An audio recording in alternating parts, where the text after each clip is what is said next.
Bismillahirrahmanirrahim. Hai, assalamualaikum warahmatullahi wabarakatuh.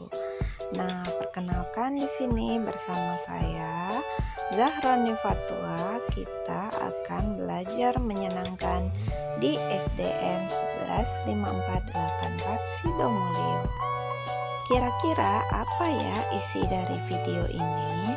Isi dari video ini adalah profil dari SDN 115484 Sidomulyo, profil saya, dan pelajaran PAI di Sidomulyo, serta bermain game dalam pembelajaran PAI sehingga pembelajaran ini tidak membosankan. Nah, yang pertama adalah profil SDN 115484 Sidomulyo.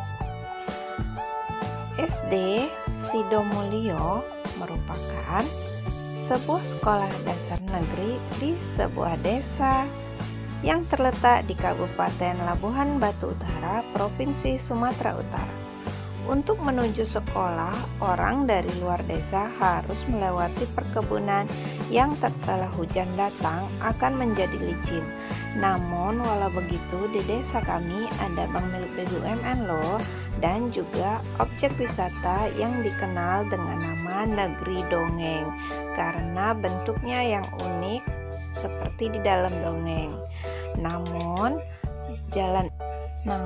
jalan akses menuju desa kami saat hujan datang terkadang seperti ini ya. Kita harus melewati jalan tanah yang licin dan juga becek seperti itu, teman-teman. Nah, profil saya adalah seorang guru PAI yang mulai berada di desa ini sejak tahun 2021. Selama menjadi guru di SDN Sidomulyo, saya juga membuat beberapa karya dan buku. Kegiatan-kegiatan yang saya lakukan di lingkungan SDN adalah seperti yang terlihat. Selain sebagai guru, saya juga mengikuti banyak pelatihan yang diadakan oleh Kementerian Pendidikan Negara Republik Indonesia, Kemdikbudristek. Saya juga menjadi mentor dalam pengaktifan akun Belajar ID, mengikuti beberapa perlombaan-perlombaan, dan juga menjadi seorang pembina pramuka yang berijazah KMD atau kursus mahir dasar. Nah, itulah profil saya sebagai pembuat video. Lalu, bagaimana belajar PAI yang menyenangkan? Belajar PAI dikenal cenderung membosankan karena kebanyakan menggunakan metode ceramah. Hal ini membuat Ananda bosan dan mengantuk ketika pembelajaran. Metode lain yang sering dipakai pada saat pembelajaran PAI adalah bernyanyi. Hal ini kadang menyenangkan sih, namun tidak begitu efektif untuk pembelajaran kelas tinggi seperti belajar tajwid dan juga belajar Al-Quran. Untuk mengatasi hal tersebut, kira-kira kita butuh inovasi apa ya yang harus kita lakukan? Waalaikumsalam warahmatullahi wabarakatuh. Sebelum memulai pembelajaran, yang biasa saya lakukan adalah memberi semangat kepada anak-anak setelah mengucapkan salam. Hal itu dilakukan sebelum sama-sama berdoa untuk memulai pembelajaran. Nah, inovasi yang harus dilakukan adalah yang pertama menyenangkan, kemudian harus penuh ekspresi, serta merupakan aktivitas. Yang pertama menyenangkan. Belajar harus menyenangkan sehingga tanpa terasa waktu pembelajaran telah selesai, namun siswa masih semangat untuk belajar. Dan juga ekspresi.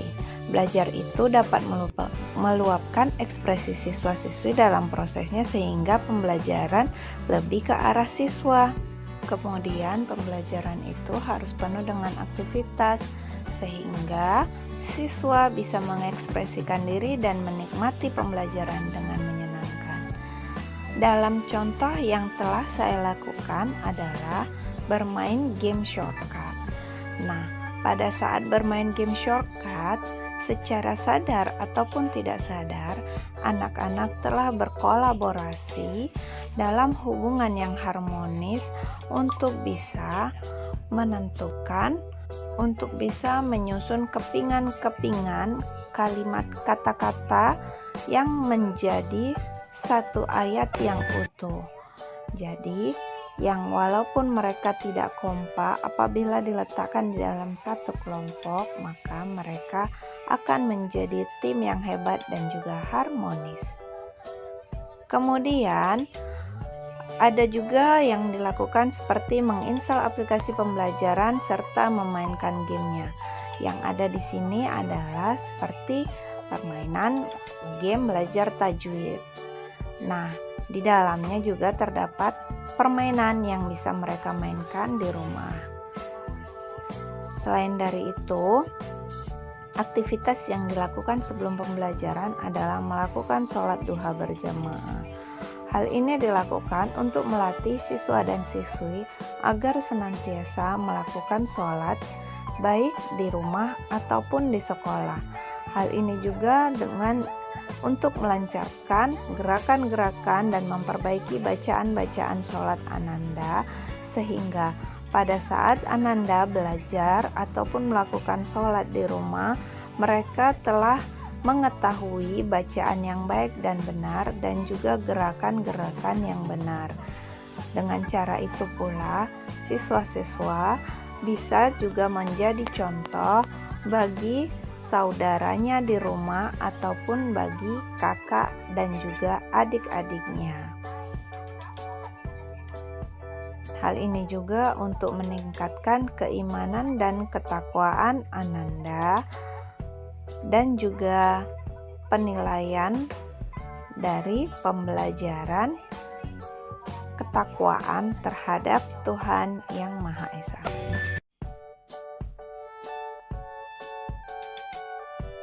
Aktivitas lain adalah ujian dengan komputer. Nah, di lain waktu saya juga menguji hafalan-hafalan ayat pendek anak-anak dengan cara maju ke depan satu per satu. Dengan begini, kita dapat mengetahui kemampuan hafalan siswa. Apakah siswa tersebut telah benar-benar belajar dan menghafal surah-surah yang kita ajarkan dengan baik, atau hanya menjadi angin lalu.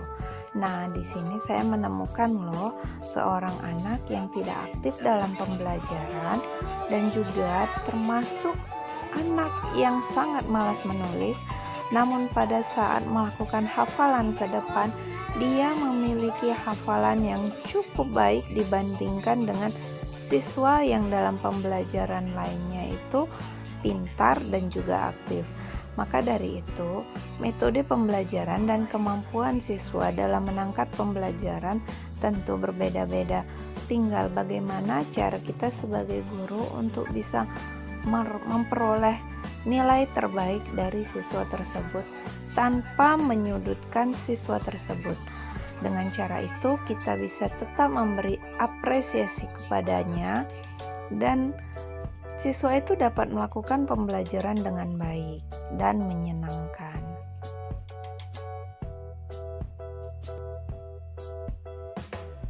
Kegiatan lain yang kami lakukan adalah nobar atau nonton bareng. Kegiatan ini dilakukan selain membuka pikiran anak-anak, hal ini juga dapat memberikan penghayatan pembelajaran karena berisikan video-video yang menarik dan juga berisikan tentang pembelajaran akhlak. Dengan cara ini, anak-anak dapat lebih meresapi pembelajaran yang kita berikan. Demikianlah tadi metode pembelajaran dengan fun, expression, dan juga activity yang bisa dilakukan dalam pelajaran agama ataupun pelajaran lainnya. Terima kasih telah menyaksikan video ini. Terima kasih, semangat seluruh pengajar, dan selamat Hari Guru Nasional tahun 2022.